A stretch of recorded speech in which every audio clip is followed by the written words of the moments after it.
The forest was burning, and Arali Ara was not afraid. He was exultant. To be Yaksa was to be part of green, enmeshed in its trees, its water, its deepest roots, and yet vaster. He kneeled at the zenith of the Hirana, with his kin, the sunlight painting their bodies in golden light. But his will, his self, extended far beyond the limitations of his body. He was not the leaves that haloed his skull, or the striations of lustrous wood that braided his bones. He was also not the ahirani trees that cracked and splintered from the heat below them, as arrows wreathed in fire thudded into their marrow. But he watched through those trees as they burned, listened through falling branches and rotting wood to the cries and yells of mortal men.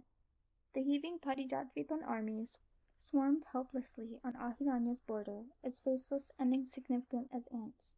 They amused him. The fire could not hurt him or his kin. He and his kin had laughed when they had felt the Parijatvipan's approach with their turning chariot wheels, their false fire. The Parijati are not what they once were. His kin Taru Ura had whispered days before as their worshippers had bowed before them at the Hiran, pressing their faces to the cold stone, offering up gifts of flowers and fruit and golden coin, begging for safety from the coming army. Even our own worshippers are less than they once were. Look how they crawl, my dear one, look, sweet one, how they beg. She'd clasped his hand with her own. Her skin had been cold, soothing as sap. They do not understand how to kill us any more. She had been right. He and his kin had changed under the earth and returned stronger, while humans had only grown smaller. He could feel the shared power of his kin now, rich in the Sangam, rich inside him. Mani Ara had made them strong enough to survive anything. Thinking of Mani Ara led him back to Priya, as easily as any sun-seeking green thing rooted in soil. He could feel her now in the same green that held him, moving through the forest with her magic, twisting the traps she'd set into the soil to catch unwary soldiers. She'd snapped limbs and throats easily, beautifully. She moved like Mani Ara once had, as keenly as a knife, as strong as a storm. What a vicious thing Priya is, he thought, but then, she always had been. Even when she was small, he quashed that thought like an insect. It was not his thought, and it had no place in his skull now. He was not Ashok. He met Taru Ara's eyes, and for a moment it was Ashok's vision that crowded his own. Sanjana's face stared back at him, her mouth shaped into a smile. "Dear one," she said, and that was not a long-dead Sanjana's voice, but Taru Ara's wood-flecked rasp. He saw the solidity of her face, and the curves of wood and stone, and felt comforted. She was not flesh. She is growing stronger. Fear is a great teacher, he said. His other kin listened, liquid eyes unblinking. I am a great teacher, Taru Ara corrected. Taru Ara was the one Priya had gone to in desperation, in fear, begging for the strength to protect Ahiranya. It was fear and love that had made Priya willing to reach for Mani Ara, to reshape herself. It was Taru who had given her the crown mask. So Priya would continue to change, growing stronger, nourished by its magic. He could not deny her role in making more of Priya than she had been. He inclined his head in agreement. His kin smile deepened. "Next time she needs guidance, I leave it to you," she said, indulgent. "I know how you love your temple children." He did not want Priya to be placed into his keeping, but he did not say so. He saw Taru Ara's smile falter half a second before Arali himself sensed Priya waver, flickering like a candle flame. In the forest, in the marrow of the great tree, he felt a blade of fire piercing through wood, and felt her agony in its wake.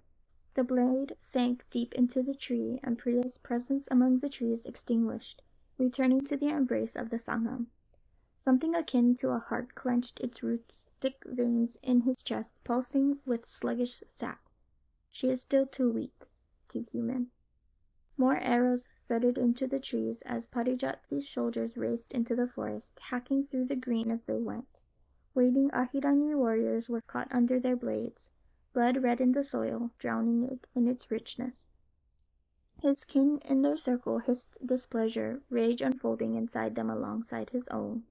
He was angry at Priya for hollowing so slowly, and at the Parijatpipans for their temerity. He felt his kin's rage stretched into the green, a furious tumult of churning soil and barbs raising from the ground to spear those men through. Ahirani or Parijati, it did not matter. Tarua rose to her feet, no longer smiling. At her left, Vata'ara's eyes sharpened. "Do not," he said. But she bared her teeth, her sharp mouth a warning. "I have not known war in so long," she said. "I would have their blood just once." And then she was gone.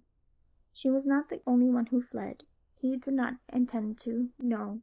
But he found himself standing. His mouth tasted mortally of blood, the taste of fear. He could not remain where he was. Aralia Ra descended the Hirana and raced to Priya's side. She lay in her carapace of thorns at the base of the Hirana. Pilgrims were huddled around the thorns, but they scrambled away, bowing as they did so when he strode toward them. He ignored them. His fingers of wood and bone motioned like a knife through the air, and in answer the shell splintered open. He kneeled.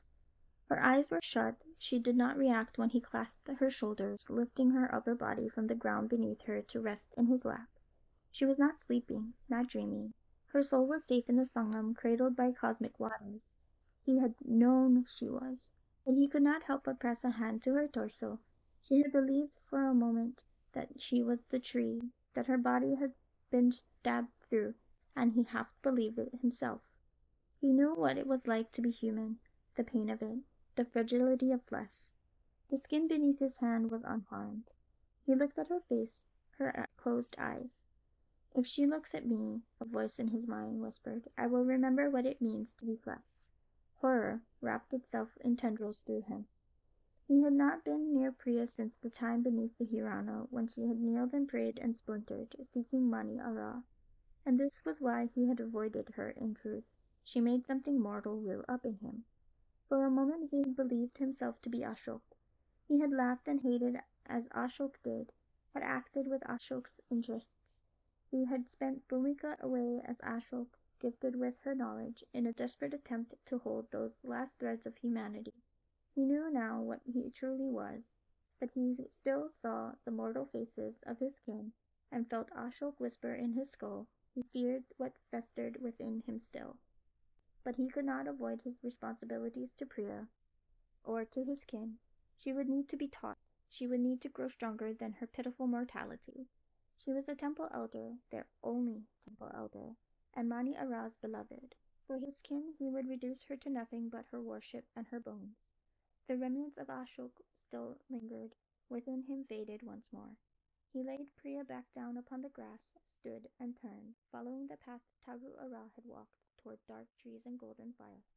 He would kill a few Parijati himself and string their bodies upon the trees like a garland, a fitting welcome and farewell for their unwelcome guests.